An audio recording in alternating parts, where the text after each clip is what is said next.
Coucou tout le monde. Alors aujourd'hui, je vous prends pour mes 5 conseils pour avoir un meilleur sommeil. Mon premier conseil, c'est éviter la caféine.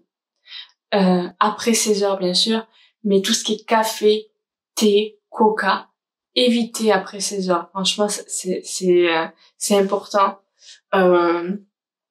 Et à la place, mettez des tisanes, par exemple, des tisanes à la verveine, à la camomille, ou tilleul. Moi, personnellement, j'adore la verveine. Quand on était enfant, par exemple, le soir, on buvait une tisane à la verveine, mais avec les vraies feuilles de verveine et tout. J'adorais ça. Alors, c'était aussi une excuse pour aller au lit plus tard. Faut être honnête, quand on est enfant, on se dit, on n'a pas envie d'aller au lit, quoi. Mais, j'adorais ça et j'adore encore parce que j'en bois souvent. En général, quand il est 16h ou 17h et que j'ai froid et que j'ai envie de boire un truc chaud, je vais boire une tisane à la verveine. Par exemple. Deuxième conseil, dîner léger. Le soir, mangez léger, vraiment. Parce que si vous mangez lourd, épicé, vous allez avoir mal au ventre la nuit. Et même le soir, quand vous allez vous coucher, vous allez avoir mal au ventre et tout. Moi, je sais que si je mange lourd, le soir, je peux pas me mettre sur un côté, j'ai mal au ventre, j'arrive pas à dormir, c'est pas possible, j'ai trop mal au ventre si je mange lourd. C'est impossible. Donc, essayez de manger plus léger, je sais pas moi, si des soupes, du poisson avec des légumes, même de la viande avec des légumes, n'importe quoi. Mais en soi, mangez pas des trucs lourds. Parce que les trucs lourds, style un kebab, hein, si vous mangez ça le soir, vous allez avoir mal à l'estomac toute la nuit.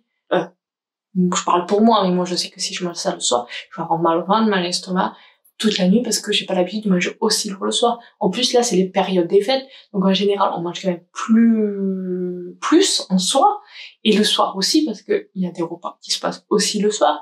Mais voilà, c'est que une fois dans l'année, quoi, 1 à 2 fois dans l'année. Si on fait ça tous les jours, ça va être compliqué. Donc évitez de manger gras et lourd le soir. Troisième conseil, prendre un bon bain tiède, à l'eau tiède si possible, mais prendre un bon bain. Déjà, c'est apaisant, ça fait du bien. Voilà, quoi de mieux qu'un bon bain, quoi. Quatrième conseil, c'est d'arrêter les écrans 1 heure avant de se coucher. Je précise. Tout ce qui est téléphone, ordinateur, télé, essayez de couper tout 1 heure avant. Alors je précise, je dis essayer parce que pour l'ordinateur, moi j'ai pas de souci parce que comme mon compagnon en télétravail, je fais en général l'ordi de 9h à 19h, pas à 18h, plus 18h. De 9h à 18h, tous les jours. Sauf les jours où il est pas en télétravail, c'est là où je tourne les vidéos. Et quand il est en télétravail, c'est là où je monte les vidéos. Comme ça, je ne le dérange pas quand il est en réunion. Voilà, je ne tourne pas de vidéo quand il est là, dans le sens que s'il est en réunion et qu'il a des trucs importants à faire, je ne veux pas le déranger. En soi, c'est logique. Donc, je monte les vidéos, je tourne les vidéos quand il est pas là. Et voilà. Après, pour le téléphone, moi, tous les réseaux sociaux, Internet, tout ce que vous voulez, c'est coupé à 21h30. En général, parce qu'il y a des soirs où c'est pas la même chose, mais en général, 90% du temps, c'est ça, les réseaux sociaux. Il y a plus de wifi, il y a plus rien. Je laisse juste le téléphone, et en plus il est en silencieux. Je laisse juste le téléphone normal, allumé, au cas où il y a un problème dans la famille ou autre. Au moins, je suis sûre que je peux recevoir l'appel. Mais c'est tout. Voilà. Moi et le téléphone, je vous assure que là, j'ai jamais autant utilisé le téléphone de ma vie. Parce que moi et le téléphone, je suis jamais avec mon téléphone. C'est-à-dire que là, depuis que je filme et que je suis sur YouTube, j'utilise plus mon téléphone qu'avant. Avant, je vais être honnête avec vous, même maintenant, hein, si avec mon compagnon on part en ville ou autre, je prends pas mon téléphone, il a son téléphone. À quoi ça sert que je prenne mon téléphone? Avoir les notifications toutes les 2 minutes? Non, que je suis avec mon compagnon, je suis avec mon compagnon et je suis pas avec le téléphone. Ça c'est clair, net et précis, je vous le dis direct. Mais voilà.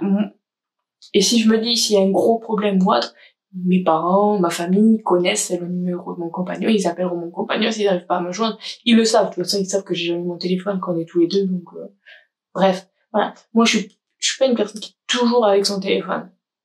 Même là, un peu plus, je m'en rends compte, mais moins. Bon, voilà, je pense que il y a beaucoup de gens qui sont tout le temps. Moi, l'ordi, c'est la journée, le téléphone aussi, 21h30. Voilà, c'est soirée tous les deux avec mon amoureux. Et c'est fini. Pas de téléphone, pas de réseaux sociaux, rien de tout ça, quoi. Chacun sa vision des choses. Bon, la télé, c'est une autre chose, parce que moi, la télé, je peux m'endormir devant, donc 1 heure avant, j'y arrive pas encore, mais je pense que si vous arrivez à faire tout ça, c'est pas mal, quoi. Et le 5e conseil, c'est dormir dans le noir complet. Nous on ferme les volets et on ferme la porte parce que dans la cuisine, il n'y a pas de volet, mais pour être dans le noir complet. Dormir dans le noir complet, ça fait tellement de bien.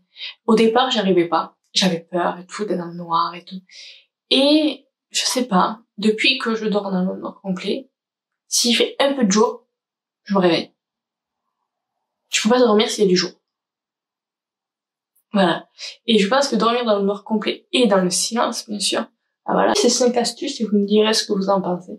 Moi, je trouve ça très important. Moi, toutes ces astuces, je les fais, à part le bain parce que j'ai pas de baignoire, mais je les fais toutes, parce que je trouve que c'est important et avoir un sommeil réparateur, c'est vraiment très très très important.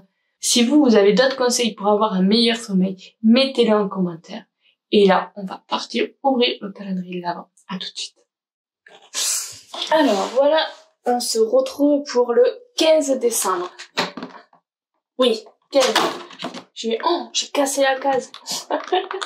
Je laisse. Mais, on va faire attention. Alors, c'est un gloss crème brûlée. Alors, je suis pas très gloss, hein. Hop. Voilà. Et pour bonne maman, le 15. Oh. Et bien. La confiture framboise et groseille. Ça a l'air pas mauvais tout ça. Voilà pour le 15 décembre. Si vous avez aimé la vidéo, likez-la, abonnez-vous, c'est gratuit. Et à bientôt dans une prochaine vidéo. Bisous!